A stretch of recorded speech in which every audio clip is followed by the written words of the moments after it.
هحكي لكم الاول على موقف بيقابلني كتير جدا وبالنسبه لي يعتبر غريب شويه.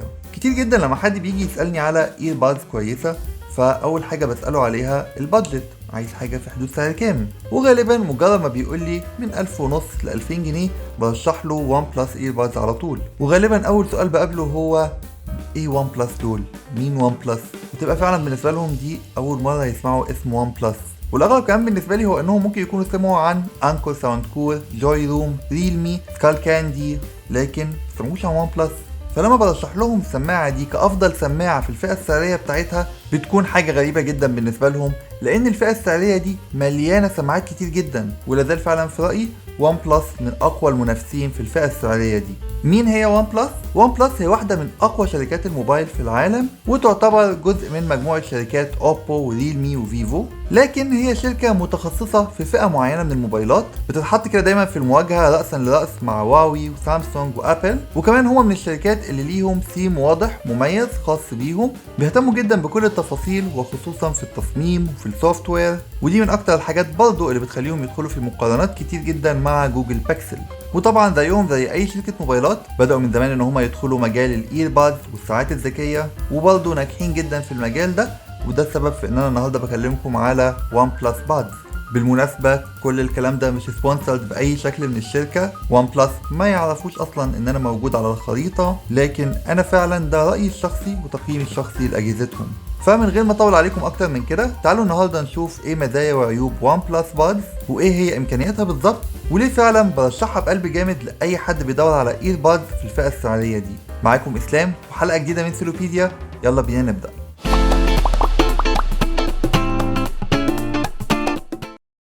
وان بلس من الشركات اللي عامله لنفسها ثيم خاص مختلف ومميز دايما باللون الاحمر، وبيهتموا جدا بشكل وفخامه التغليف اللي لازال في رايي في نفس الوقت متواضع جدا.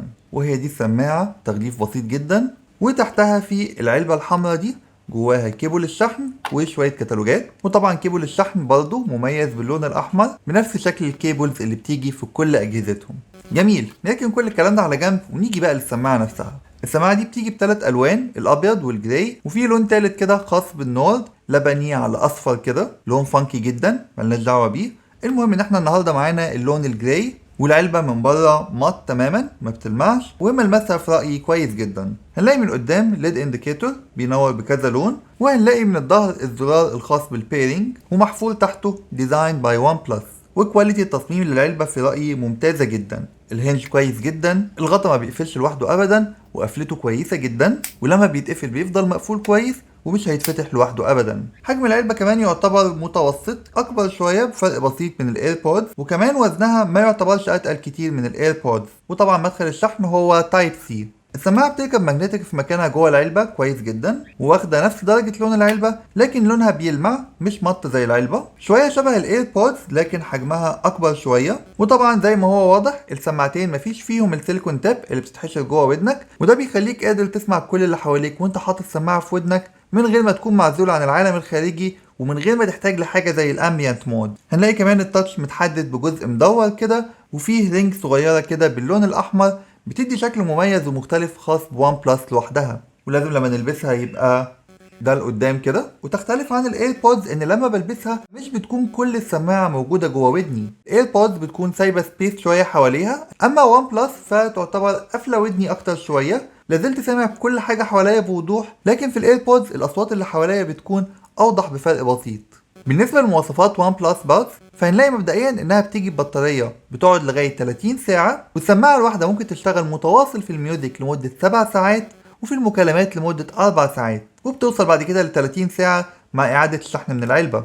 ومن المزايا الممتازه جدا هو الفاست شارج، اقدر لو وصلت السماعه لمده 10 دقايق على الشاحن اخد منها بعد كده 10 ساعات كامله استخدام. وقبل ما نبدا نتكلم عن اي حاجه، واضح ان هي محتاجه تتشحن الاول، فهوصلها على الشاحن 10 دقايق بالظبط وبعد كده نجربها مع بعض. هناخد بالنا طبعا الانديكيتور بينور باللون الاحمر طول ما هي واصله على الشاحن، ومجرد ما تتشحن بالكامل بينور باللون الاخضر. كده عدى 10 دقايق بالظبط. تعالوا دلوقتي نجرب السماعه مع بعض. في توصيل السماعه بالموبايل لاول مره، فمجرد ما بفتح العلبه هلاقي ان السماعه بتدخل اوتوماتيك في البيرنج مود، وتبدا تنور وتطفي باللون الابيض بالشكل ده. ولو الموبايل اللي معايا وان بلس هلاقي ان في مسج بوب اب بتطلع كده، اقدر منها سريعا اوصل السماعه بالموبايل. اما لو موبايل اندرويد تاني مش وان بلس، فهدخل على اعدادات البلوتوث، وما دام السماعه في البيرنج مود فهتظهر لي على طول، اقدر اعمل بيها بيرنج، وبكده بكون وصلت السماعه. طبعا كل الكلام ده بنحتاج نعمله اول مره بس، بعد كده مجرد ما بخرج السماعه من العلبه بتتوصل بالموبايل، ومجرد ما ارجعها تاني بتفصل لوحدها. اقدر كمان اوصل السماعه باكتر من جهاز واحد، وابدل الكونكشن ما بينهم بسهوله في اي وقت. وعشان اوصل جهاز تاني ادخل الاول في البيرنج مود، بدوس ثانيتين على الزرار اللي ورا لغايه ما يبدا ينور ويطفي بالابيض، فبقدر بعد كده اوصله بالموبايل التاني. وفي اي وقت والسماعه في ودني مجرد ما بدوس عليها لمده 3 ثواني بتعمل سويتش على طول للموبايل التاني اللي هي متوصله بيه لو كان في نفس مجال البلوتوث. وبرضه طبعا ينفع اوصلها على ايفون او ايباد او لابتوب، وبتشتغل كويس جدا مع اي حاجه منهم. لو وصلنا السماعه بموبايل وان بلس فهنلاقي ان في اعدادات كتير للسماعه نقدر نتحكم فيها. نقدر مثلا نتحكم في الاوامر اللي ممكن نعملها بالدبل تاب على السماعه اليمين او على السماعه الشمال. نقدر نعمل ابديت للسماعه لو نزل لها اي ابديتس جديده. ولو كمان السماعه ضاعت او تاهت منك كده فممكن تخلي السماعه تطلع صوت عشان تعرف تلاقيها بسهوله. وكل الاعدادات دي مش هنلاقي ان هي موجوده لما بوصل السماعه باي اجهزه تانية. لكن مع اندرويد لقيت الابليكيشن الجميل جدا ده، واللي عرفت ان انا اوصل السماعه عليه، وقدرت من خلاله ان انا اتحكم واغير في اعدادات السماعه. لكن الحاجه الوحيده اللي ما لقيتهاش هو امكانيه البحث عن السماعه، او ان انا اخليها تطلع صوت عشان الاقيها بسهوله. لو انا بتفرج على حاجه او بسمع ميوزك فاقدر اخلي الدبل تاب يعمل نيكست او بريفيوس، او تخليها بتعمل بوز وبلاي، او تخليها بتشغل الفويس اسيستنت. لو جات لي مكالمه اقدر ارد عن طريق الدبل تاب، او اكنسلها عن طريق ان انا اهولد على السماعه لمده 5 ثواني. وبرضه بعد ما اخلص المكالمه اقدر ان انا اقفلها بالدبل تاب. وكمان انا رايي انك مش محتاج تظبط بلاي وبوز عن طريق الدبل تاب، لان ببساطه السماعه فيها وير ديتكشن، فلو مشغل اي حاجه مجرد ما تقلع السماعه هتعمل بوز لوحدها، ومجرد ما تلبسها هتعمل تاني بلاي لوحدها لو ما فضلتش قلعها لمده اكتر من 3 دقايق. اقدر برضو اعرف مستوى البطارية لكل سماعة او للتشارجنج كيس عن طريق الليد انديكيتور الموجود في العلبة. لو فتحت العلبة ولقيتها نورت باللون الاخضر ده معناه ان السماعتين مشحونين لدرجة فوق ال 20%. ولو شلت سماعة واحدة ولقيتها منورة باللون الاخضر معناها ان السماعة دي مشحونة فوق ال 20%. لو نورت بالاحمر معناها ان السماعه دي اقل من 20%. ولو شلت السماعتين فالليد انديكيتور بيديني درجه شحن العلبه نفسها. لو منور باللون الاخضر معناها ان العلبه مشحونه فوق ال 20%، ولو باللون الاحمر معناها ان درجه شحن العلبه اقل من 20%. الاستابيليتي كمان بتاعه كونكشن السماعه بالبلوتوث ممتازه جدا جدا. مجال البلوتوث اكبر من الايربودز واكبر من هواوي واكبر من معظم السماعات اللي جربتها. السماعه فعلا ما تفصلش عن الموبايل غير لو بعدت عنه لمسافه طويله جدا. ولو فصلت عن الموبايل ورجعت تاني قريب منه في خلال 10 دقايق السماعه بتتوصل تاني لوحدها اوتوماتيك من غير اي مشاكل. اما لو طولت عن ال10 دقايق فالسماعه بتعمل باور اوف، هحتاج احطها تاني جوه العلبه واشيلها منها عشان تقدر تتوصل تاني بالموبايل. فزي ما شفنا السماعه تصميمها كويس جدا، كل الفيتشرز اللي فيها بسيطه وعمليه وبتشتغل كويس جدا. يعني في رأيي مفيش أي فيتشرز كده أوفر أو حاجات ملهاش لازمة مش هتستخدمها غالبا، فتعتبر لغاية دلوقتي مواصفات بيزك موجودة في معظم السماعات، لكن في رأيي بتشتغل في ون بلس بشكل أحسن من معظم السماعات التانية. لكن بشكل عام برضه مش دي الأسباب اللي تخليني أشتري ون بلس. فنيجي لأهم نقطتين في رأيي في أي سماعة ايربادز بالحجم الصغير ده، وهما الصوت والمايك. رغم ان كواليتي الصوت دي حاجة مش سهل ابدا ان انا اوصلها من خلال الفيديو، لكن كواليتي الصوت هنا هي واحدة من اهم الاسباب اللي بتخليني ارشح السماعة دي لاي حد وانا مغمض بدون اي تفكير. دي واحدة فعلا من افضل السماعات اللي جربتها في كواليتي الصوت. الصوت فيها عالي جدا ونقي جدا، وكمان فيها البيز والتريبل بيكونوا واضحين جدا وجودتهم غير عادية. عشان كده دي في رأيي من احسن السماعات لو انت بتحب تسمع ميوزك، لان تجربة البيز والتريبل فيها فعلا مختلفة. مش موجودة في الايربودز، مش موجودة في هواوي، مش موجودة في شاومي، مش موجودة في سكال كاندي. فعلا دي من اكتر الحاجات اللي ابدعوا فيها وان بلس في السماعة دي. وكمقارنة مثلا ما بينها وما بين الايربودز فلا، كواليتي الصوت هنا في الميوزك تحديدا احسن بكتير. ويمكن تعليقي الوحيد على كواليتي الصوت هو اني لما بعلي الصوت على الاخر بحس ان في بعض الانسترومنتس وطيت شويه باوضحها اقل شويه بفرق بسيط جدا من الايربودز بسبب البيز والتريبل. يعني لو بسمع ميوزك هاديه مفيش فيها بيز وتريبل فعلى اعلى درجه صوت الايربودز ممكن تديني كواليتي اعلى بفرق بسيط جدا. في رايي معظم الناس اصلا مش هتلاحظه، لكن لما بوطي الصوت شويه فالسماعتين بيدوني نفس كواليتي الصوت بالظبط. لكن برضه برجع واكد تاني تجربه الميوزك هنا استثنائيه فعلا، مختلفه عن معظم السماعات التانيه. ودي كانت اول نقطة. النقطة التانية المهمة جدا واللي سببها برشح برضو السماعة دي لأي حد وانا مغمض هو المايك.